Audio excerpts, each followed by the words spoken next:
Eco, আপনি যেমনটা বলছিলেন উজান থেকে নেমে আসা যে ঢলের এবং বৃষ্টির যে পানি, সেই বৃষ্টির পানিতে আমরা দেখছি যে সিরাজগঞ্জে যে যমুনা নদীর পানি, সেই যমুনা নদীর পানি কিন্তু বৃদ্ধি অব্যাহত রয়েছে। তো আপনাকে একটি বিষয় বলে রাখি যে আমরা দেখছি যে কয়েকদিন যাবতই কিন্তু সিরাজগঞ্জের যমুনা নদীর পানির বৃদ্ধির ফলে কিন্তু আমরা দেখছি যে যে নিম্নাঞ্চল, বিশেষ করে চরাঞ্চল যে রয়েছে সেই চরাঞ্চলগুলো কিন্তু পানিতে কিন্তু প্লাবিত হয়েছে।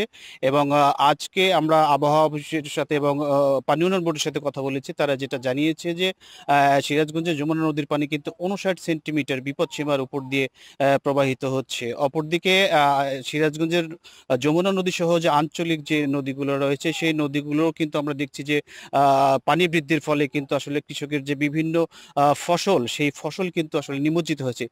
কৃষি অফিস যেটা জানিয়েছে যে 400 হেক্টরের উপরে কিন্তু জমি পানির নিচে, বিভিন্ন যে ফসল রয়েছে সেই ফসল কিন্তু পানির নিচে তলিয়ে আছে। সেক্ষেত্রে কিন্তু কৃষকের যে ক্ষতি, সেই ক্ষতির যে আশঙ্কাটা, সেই আশঙ্কাটা কিন্তু রয়ে গেছে।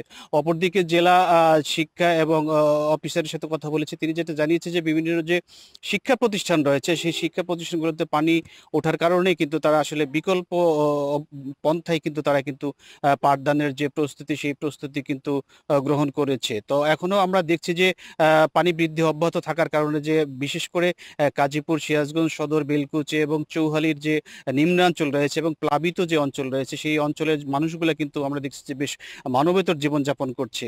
অপরদিকে আমরা জেলা প্রশাসনের সাথে কথা বলেছি, তারা যেটা জানিয়েছে যে আসলে বন্যা দুর্গত মানুষের যে সার্বিক যে সহযোগিতা, সেই সহযোগিতা কিন্তু অব্যাহত রয়েছে।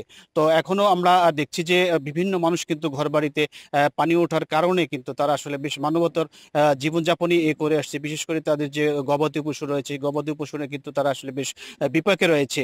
অপরদিকে জেলা প্রশাসনের পক্ষ থেকে কিন্তু আমরা দেখছি যে বন্যা দুর্গত যারা আছেন তাদের কিন্তু সার্বিক সহযোগিতা করে যাচ্ছে। এবং আপনাকে আরেকটি বিষয় বলে রাখি, সিরাজগঞ্জে যে যমুনা নদীর যে 184 কিলোমিটার যে বাঁধ রয়েছে, সেই বাঁধ কিন্তু আমরা দেখছি যে বেশ ঝুঁকির মধ্যে রয়েছে কিছু অংশে। সেই দিকটা কিন্তু পানি উন্নয়ন বোর্ড সার্বক্ষণিক দেখভাল করছেন। অপরদিকে সার্বিকভাবে বন্যা দুর্গত মানুষের জন্য জেলা প্রশাসনের পক্ষ থেকে সার্বিক প্রস্তুতি রয়েছে।